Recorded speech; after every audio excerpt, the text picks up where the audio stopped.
Did you know that 40 to 50% of married couples will end a divorce? 40 to 50%. That's wild. That blows my mind. Think about it, all the energy and effort to plan a wedding, to get all your family and friends together, to have all of the right food and the right songs and the right dances and the right atmosphere, for only it to end 5 out of 10 times in divorce. Why is that? Well, there's probably many reasons because us people are messy.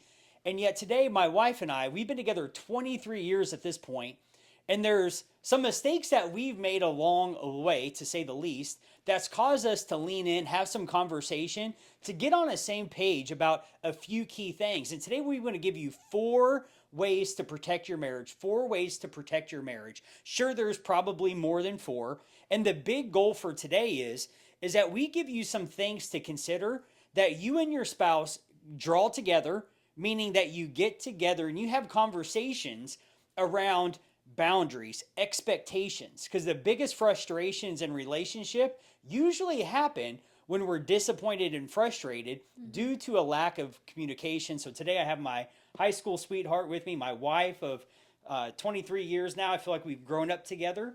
So Yeah. thanks for being on the show again. Yes. So let's. I know you're mama bear when it comes to these. Like, these are non-negotiables. You do not play around. So let's dive in and start with the first one. What's the first way to protect a marriage? Well, I'm very big on this. Guys and girls can't be friends.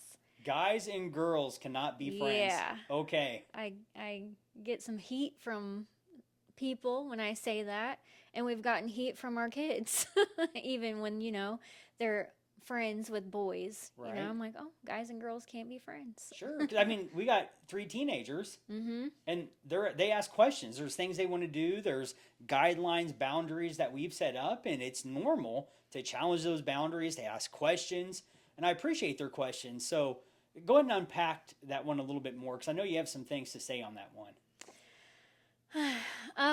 Well, one always likes the other. You might have it in your head, I do not like them. I see them as a brother, as a friend. But I guarantee you, they don't think that way. One of them always likes the other. I believe. So you're saying that there's a high likelihood that one's going to have the hots for the other at some Oh point. yeah, yeah. Sure. And like Steve Harvey has said millions of times, guys and girls can't be friends.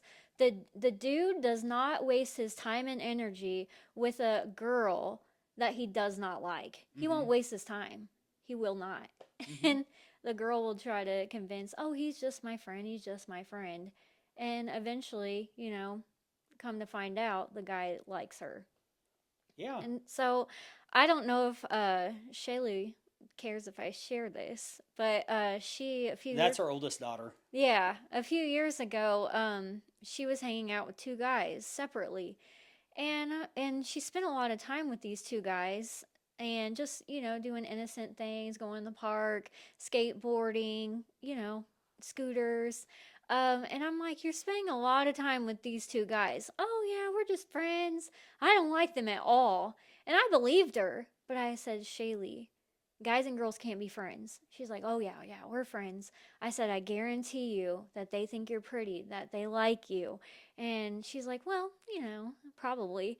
And it was just like 3 days later, Mm-hmm. she got a text message because these two boys were friends, and they found out that one of them was going to ask Shaylee to be, start dating, them. Mm-hmm. And so the other one, got word of it and thought, oh shoot, I gotta beat him, my friend, to Shaylee before he gets to her. Yeah. Make the first move. Yeah, so they both text separate times the very same day.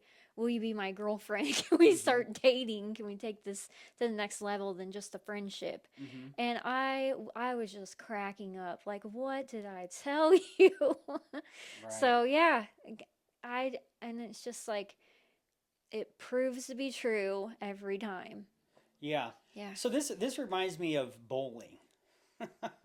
Bowling. Okay, hang with me for a second. Yeah. I'll explain it. So in bowling, if they're kids, what can we do in bowling? We could put up those bumpers.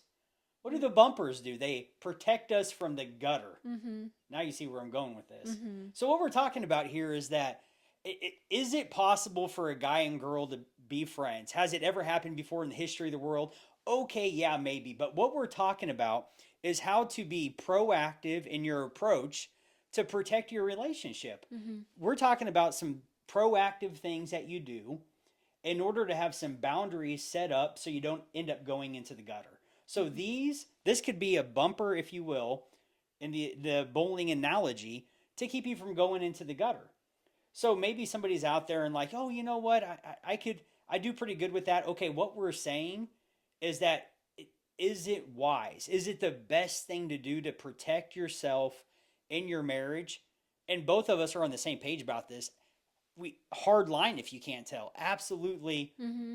no relationship with the opposite sex Yeah. under any circumstances. It takes the it's just the way I find that if there's lines that are just not we predetermine that we do not cross, it makes decision making easier in the moment because we've already pre-decided. Mm-hmm. So whatever, here's what we propose. We're going to share with you that we're going to unpack the other three because we thought of about four of them and wrote them down.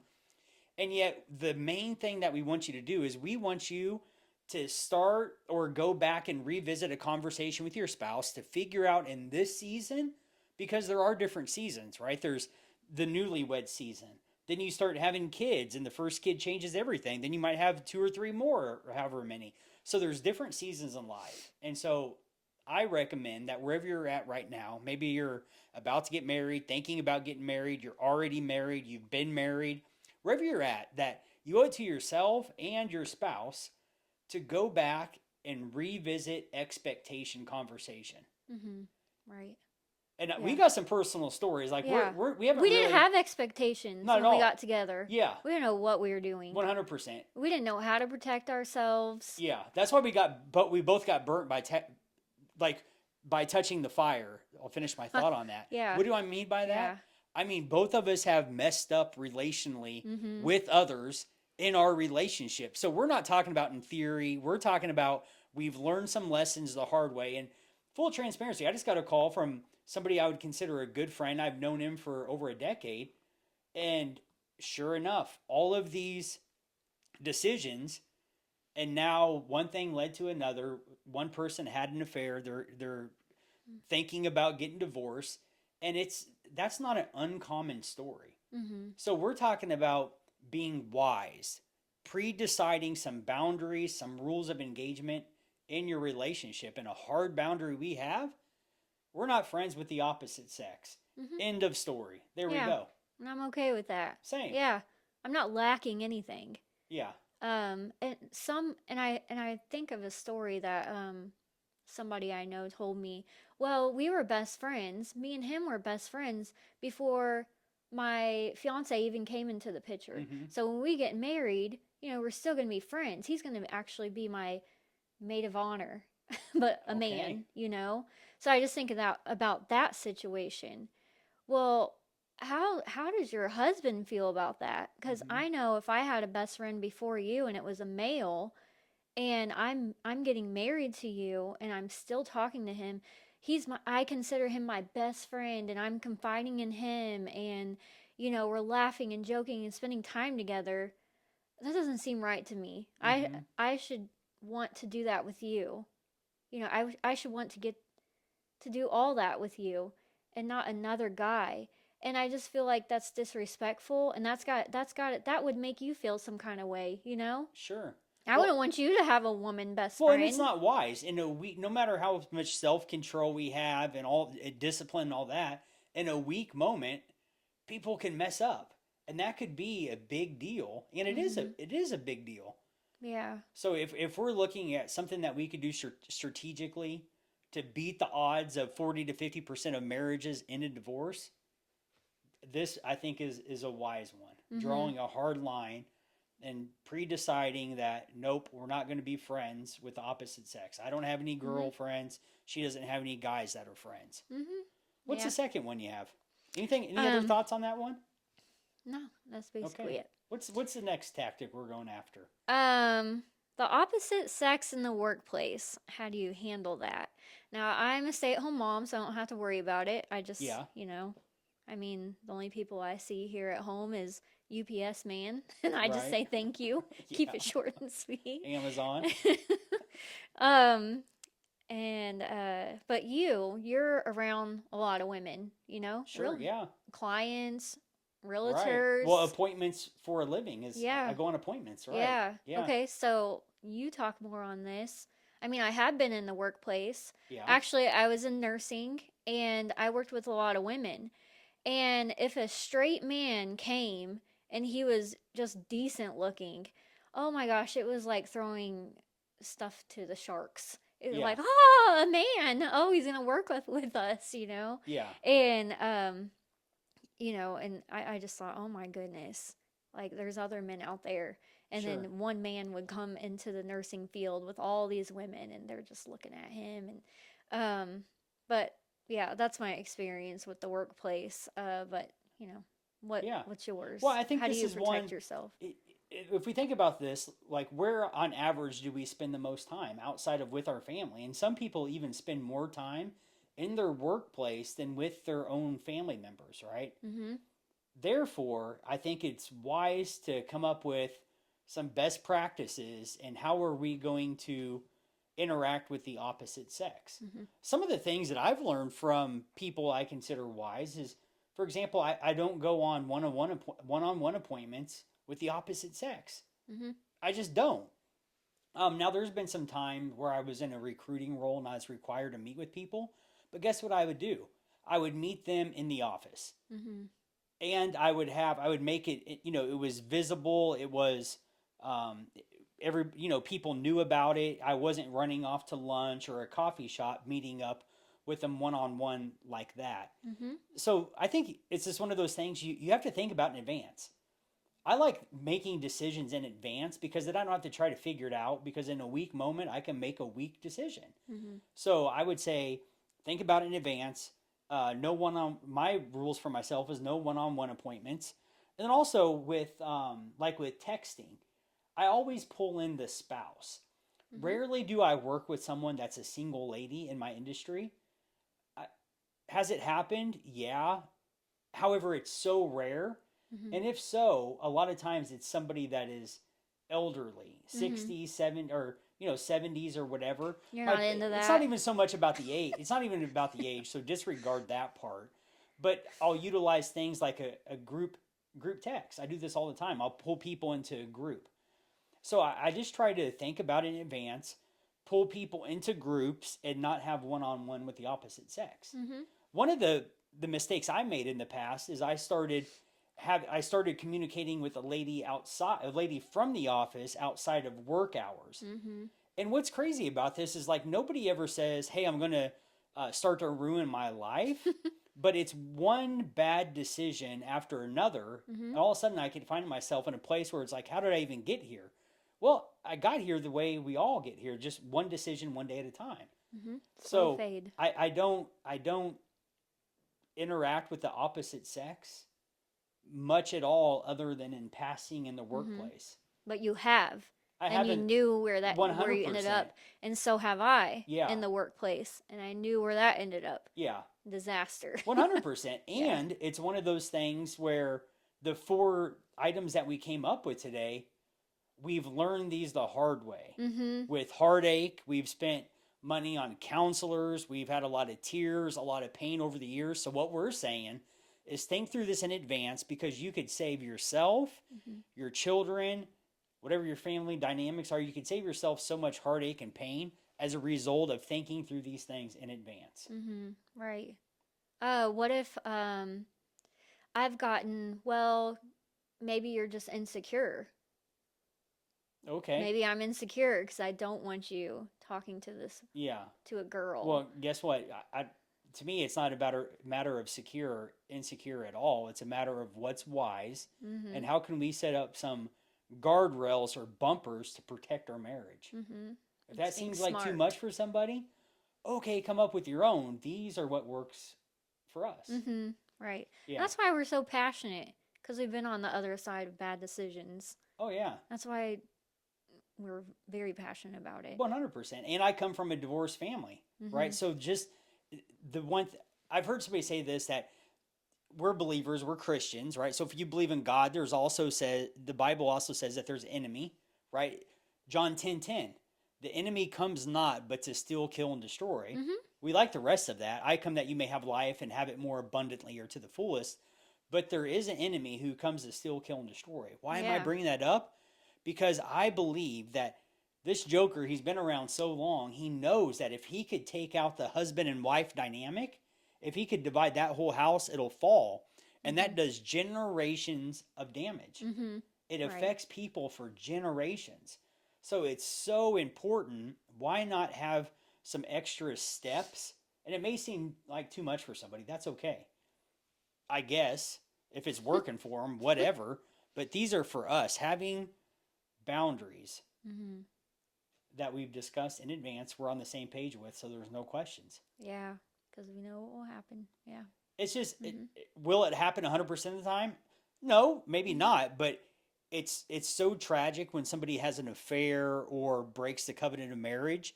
Why not take an extra step or two to protect it and be wise to Mhm. apply knowledge? Mhm. That's what we're looking to do. What's the third one? Well, we kind of already said it. Texting. Texting, yeah. Yeah. Conversations with the opposite sex. Yeah. What should that look like when you do talk to the opposite sex? That's a fair question. Yeah. I mean, what comes to my mind, because I am in the people business, I talk to people all the time. And yet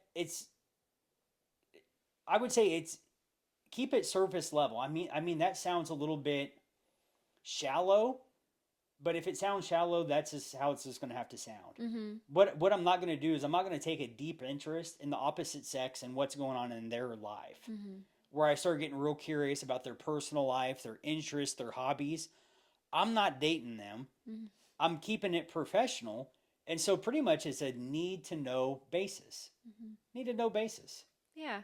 I mean, I do have guy friends, but they're your friends, Yeah. and I don't hang out with Well, and them. they're couples, right? So we invite Yeah. couples over I mean, to we don't dinner to hang out hang with out single with their people. families. Yeah, I Yeah. mean, birds of a feather flock together. Yeah. Meaning that if married couples probably hang out with married couples, right? Mhm. So, yeah, the people that we hang out with now, our friend circle is mostly, I mean, not mostly, it's all couples with kids just Mhm. because who we are. Yeah. And they love their spouses and they don't talk down about Yeah. them. That's the conversations that you have to protect with the opposite sex is not complain about your spouse even if you are not happy Yeah. with them or having a rough time. You just keep it in. You know, you don't need to go to that guy for counseling. Right. Well, and There's confide other in, right? people. To start Yeah. talking about, your spouse with the opposite sex in the Yeah. workplace or anywhere, it's just not wise. Mhm. It could open up a whole can of worms that you may not ask for. Yeah. And what are you getting from that guy Mm-hmm. telling him your problems anyway? Well, and it can create an emotional connection where Mhm. you start to strengthen and build that Yeah. relationship. And It's he just like thought, I can be your hero, baby. that's a Like I song, can, right? Yeah, yeah. let's leave that for the radio. I'm not singing it. Okay. It just came to mind. Yeah, I mean, I'm tracking with you. Yeah, you sing away. You're You good. know, I'm all right. Yeah. um, conversations. Yeah, basically just keep your problems to yourself. Not the opposite sex. Um, when I do talk to guys alone, I keep it like you said, short and sweet. Yeah. Short and sweet, not personal. You Right. know, yeah. Yep. That's short and sweet like this podcast. There we go. So, what's some other anything else come to your mind? Hmm. What about friends on Facebook? What if there's a single man that wants, or a woman who wants to be your friend on Facebook? Yeah.